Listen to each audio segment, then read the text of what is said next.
Chers amis, nous sommes ravis de constater que la tradition initiée par le fonds Gortchakov se poursuit. Cette tradition consiste à préserver des liens amicaux établis depuis de nombreuses années, voire des siècles avec certains d'entre vous ou vos pays. Aujourd'hui, alors que la situation mondiale devient de plus en plus tendue pour des raisons bien connues, qu'il serait intéressant d'aborder ensemble, je pense qu'il est crucial, plus que jamais, que la jeunesse de tous les continents manifeste un intérêt pour la vie dans un contexte difficile. Rien ne peut remplacer les échanges en personne. Certes, je suis conscient que les réseaux sociaux et les technologies modernes permettent d'accéder à une multitude d'informations sans quitter son domicile. Cependant, votre participation à ce programme, ainsi que sa popularité croissante, témoignent de l'importance inestimable des relations humaines directes, essentielles à l'épanouissement personnel et pour ne pas s'enfermer dans les technologies modernes. Je tiens à remercier nos collègues du fonds Gortchakov pour leur engagement continu et leur élargissement du champ d'action de cette initiative. Il est également encourageant de voir que ce travail porte ses fruits, non seulement parmi nos voisins avec lesquels nous partageons de nombreuses amitiés et liens familiaux, mais aussi avec des participants venus de régions éloignées, comme l'Afrique ou les Amériques. Nous sommes attachés à ce que la jeunesse ait accès à la vérité. Notre objectif est de parler de la Russie de manière objective, afin de permettre une perception juste de notre pays. Je suis fermement opposé à l'idée de façonner un portrait positif artificiel de la Russie. Personne n'est parfait, mais l'objectivité est essentielle dans le contexte actuel, notamment pour ceux qui réfléchissent à l'avenir de l'humanité, de leur propre pays et de leur destin. Aujourd'hui, nous avions l'intention de discuter de la coopération au sein de l'Organisation de coopération de Shanghai, OCS, des BRICS et d'autres structures multilatérales, qui jouent un rôle croissant dans les domaines de la sécurité et de la stabilité. Il est évident que nous entrons dans une ère multipolaire, comme le confirment des données statistiques solides. Depuis plusieurs années, le PIB cumulé des BRICS, encore plus depuis leur élargissement, dépasse celui du G7 en termes de parité de pouvoir d'achat, et cet écart ne cesse de croître. Ce phénomène s'accompagne de changements économiques globaux. Le centre de gravité économique se déplace de l'Occident historique vers des régions telles que l'Asie-Pacifique, l'Eurasie, l'Amérique latine, le Moyen-Orient et aussi l'Afrique, qui recèlent un potentiel immense encore inexploité. L'Afrique, par exemple, aspire de plus en plus à tirer pleinement parti de ses ressources naturelles et à se libérer du rôle de simple fournisseur de matières premières héritées de l'ère coloniale. Dans ce contexte, de nombreuses nations africaines réclament désormais un contrôle accru sur la transformation et la valorisation de leurs propres ressources, refusant de rester de simples exportateurs de matières premières. Ce mouvement reflète une quête de justice économique partagée par de nombreux pays d'Afrique, d'Asie et d'Amérique latine. Cependant, lorsque des nations demandent une réforme équitable des institutions globales comme le Fonds monétaire international, FMI, ou l'Organisation mondiale du commerce, OMC, les anciennes puissances dominantes, comme les États-Unis, résistent. Par exemple, les États-Unis conservent un droit de veto au FMI, bien que leur poids économique relatif ne justifie plus une telle position. De manière générale, ces transformations illustrent une dynamique irréversible vers un monde plus juste et équitable, malgré les résistances des acteurs historiques de la mondialisation. Les régions en croissance rapide, comme l'Eurasie et l'Asie-Pacifique, joueront un rôle clé dans l'avenir de l'économie mondiale, mais elles devront aussi relever les défis sécuritaires associés à cette nouvelle ère de compétition mondiale. Ces débats, qu'ils concernent la justice économique ou les enjeux de sécurité, continueront à façonner l'avenir de notre monde multipolaire. Nous avons signé un document en 1998 avec l'OTAN dans l'espoir de limiter les dégâts liés à son expansion. Ce texte stipulait que l'OTAN ne déploierait pas de forces armées permanentes sur le territoire des nouveaux membres. Pourtant, ces forces ont été progressivement installées, et aujourd'hui elles sont stationnées directement à nos frontières. Parallèlement, l'OTAN s'est transformée, affirmant que ces menaces ne se limitaient plus à l'Europe, mais s'étendaient à l'Indo-Pacifique, à la mer de Chine méridionale, au détroit de Taïwan, et même aux zones proches de la Russie en Asie. Les États-Unis, alliés à des pays comme le Japon et la Corée du Sud, introduisent des éléments de planification nucléaire dans leurs projets militaires, tout en créant des alliances comme OCU, États-Unis, Australie, Royaume-Uni. Ce projet inclut des technologies sensibles qui devraient normalement être contrôlées par l'AIEA. Simultanément, ils promeuvent d'autres formats régionaux, comme l'Aquat Indo-Pacifique, en tentant de détourner certains membres de l'ASEAN de leurs engagements collectifs pour les inclure dans des structures alignées sur l'OTAN.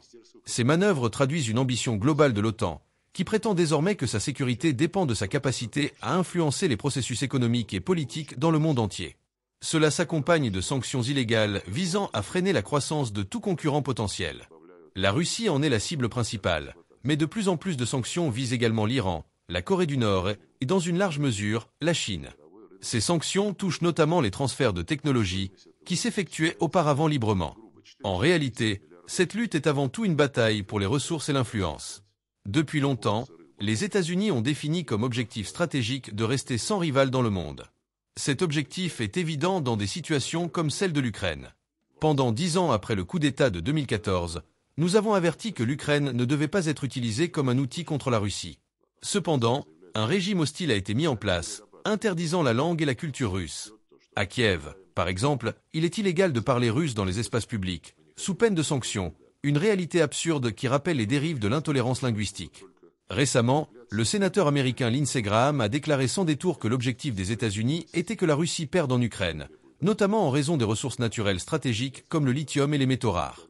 Cela illustre la véritable nature de leur soutien, une quête de contrôle économique sous prétexte d'aide. De plus, des entreprises américaines ont déjà acquis les terres les plus fertiles de l'Ukraine, détournant des ressources agricoles, prétendument destinées à nourrir l'Afrique, vers des profits européens et américains. L'Union européenne, quant à elle, semble avoir perdu son autonomie. En signant des accords avec l'OTAN, elle a intégré les plans militaires de l'Alliance Atlantique, y compris le renforcement des infrastructures pour les équipements militaires. Cela confirme que l'UE fonctionne désormais dans le cadre d'une stratégie de sécurité euro-atlantique dictée par l'OTAN. L'Organisation pour la sécurité et la coopération en Europe, OSCE, qui avait initialement de bonnes intentions lors de sa création à Helsinki en 1975, a été peu à peu privatisée par l'Occident.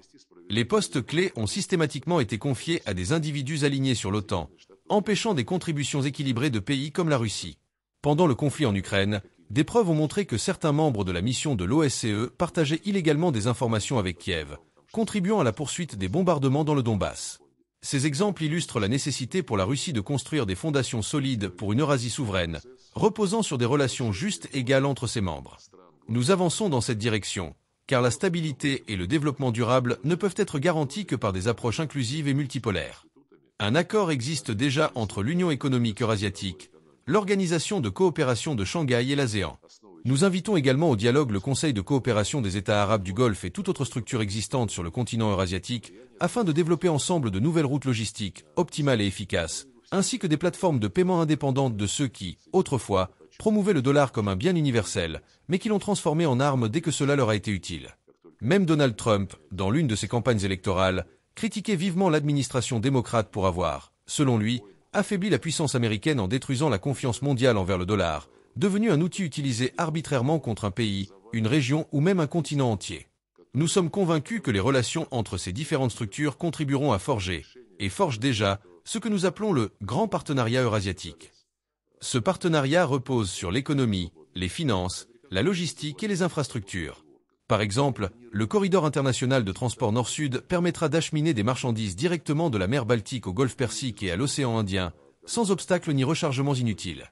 Un accord a également été conclu pour établir des routes stables entre les ports indiens et Vladivostok, tandis que la route maritime du Nord suscite un immense intérêt, non seulement parmi les pays arctiques, mais aussi chez nos partenaires stratégiques comme la Chine et l'Inde, qui participent activement à ces projets. Cela créera une nouvelle configuration du réseau de transport international, avec des conséquences mondiales évidentes, grâce à des économies significatives sur les coûts du commerce global. Pendant ce temps, l'OTAN et les États-Unis, avec ou sans l'OTAN, continuent de promouvoir leurs intérêts dans cette région, cherchant à vivre aux dépens des autres et à empêcher tout acteur de s'affranchir de leur influence. Ils tentent d'y imposer des structures sécuritaires basées sur des blocs exclusifs. C'est pourquoi le président Poutine, lors de son discours au ministère des Affaires étrangères le 14 juin de cette année, a proposé une architecture de sécurité eurasiatique, en opposition aux modèles euro-atlantiques, souvent dominés par Washington. Il a souligné que cette architecture devait être ouverte à tous les pays et organisations du continent, y compris sa partie occidentale. Pour la deuxième année consécutive, nos amis biélorusses organisent une conférence internationale sur la sécurité eurasienne, à laquelle participent même des pays relevant de la sphère d'influence occidentale, comme la Hongrie, la Slovaquie ou encore la Serbie, cette dernière affirmant son indépendance, malgré son absence de lien avec l'UE ou l'OTAN. Nous souhaitons avancer de manière discrète mais inclusive, en impliquant des représentants officiels, ministres, leurs adjoints, chefs d'agence, ainsi que des experts, universitaires et chercheurs. L'objectif est de formuler des recommandations sur la manière de bâtir cette architecture de sécurité ouverte à tous les pays du continent. Ce travail se poursuivra, avec pour ambition d'élaborer une charte eurasiatique de diversité et de multipolarité. Si, au cours de vos discussions, des idées intéressantes émergent, nous serons ravis de les entendre et d'en débattre. Les propos de Sergueï Lavrov, bien qu'abordant principalement des questions géopolitiques et stratégiques, contiennent des principes que l'on peut transposer à la vie personnelle et professionnelle pour cultiver l'excellence. Voici quelques leçons essentielles à en tirer. Pensez à long terme et anticipez les défis. Lavrov insiste sur la nécessité de planifier pour le long terme et de construire des structures durables, comme des routes logistiques ou des partenariats stratégiques. Dans la vie personnelle et professionnelle, cela se traduit par l'importance d'établir une vision claire pour l'avenir. Prenez le temps de définir vos objectifs à long terme et de réfléchir aux moyens d'y parvenir, tout en restant réaliste quant aux obstacles que vous pourriez rencontrer. Anticiper les évolutions de votre secteur ou environnement permet également de rester pertinent et compétitif face aux changements. 2. Collaborer de manière inclusive et stratégique. Lavrov met l'accent sur les alliances inclusives, qui impliquent de rassembler différents acteurs autour d'objectifs communs, au-delà des différences idéologiques ou géographiques. Dans votre vie, cela implique de cultiver des relations stratégiques avec des personnes issues de milieux divers. Cherchez des partenariats où chacun peut bénéficier mutuellement, que ce soit dans votre carrière, vos projets ou vos activités personnelles. Être capable de coopérer avec des gens ayant des idées ou des expériences variées enrichira votre vision et augmentera vos chances de succès. 3. Ne pas dépendre d'une seule source ou d'un système. L'un des points soulevés est la critique de la dépendance excessive au dollar, incitant à diversifier les outils économiques. Dans la vie personnelle et professionnelle, cela signifie qu'il est important de ne pas compter uniquement sur une compétence, une source de revenus ou un seul réseau. Diversifiez vos compétences pour rester adaptable et pertinent dans un monde en constante évolution. Sur le plan financier, explorez différentes sources de revenus pour réduire vos risques et gagner en stabilité. 4. Maintenir son indépendance et sa souveraineté. Lavrov valorise la souveraineté des États et met en garde contre les influences extérieures trop contraignantes. Dans votre quotidien, appliquez ce principe en restant maître de vos choix. Prenez les conseils et points de vue d'autrui en considération, mais fiez-vous à votre propre analyse avant de prendre une décision. Défendez vos valeurs et vos principes, même face à des pressions externes, pour rester aligné avec vos objectifs et vos convictions. 5. Adoptez une approche résiliente face aux obstacles. Face aux sanctions et restrictions, Lavrov prône des alternatives innovantes et adaptables, comme le développement de nouvelles routes et plateformes. De même, dans votre vie, les obstacles doivent être perçus comme des opportunités d'apprentissage et de croissance. Lorsque vous faites face à une difficulté, cherchez des solutions créatives et transformez les défis en tremplin pour progresser. Cette flexibilité vous permettra de vous adapter rapidement à des situations imprévues et de continuer à avancer. 6. Favoriser une approche multipolaire et équilibrée. Lavrov plaide pour une vision équilibrée, reposant sur la multipolarité et l'inclusion de toutes les parties prenantes. Dans votre environnement personnel et professionnel, cela peut signifier éviter les extrêmes dans vos décisions ou comportements. Cherchez toujours un équilibre entre vos intérêts et ceux des autres, et veillez à accorder du temps et de l'attention à toutes les dimensions de votre vie. Votre carrière, votre santé, vos relations et votre développement personnel.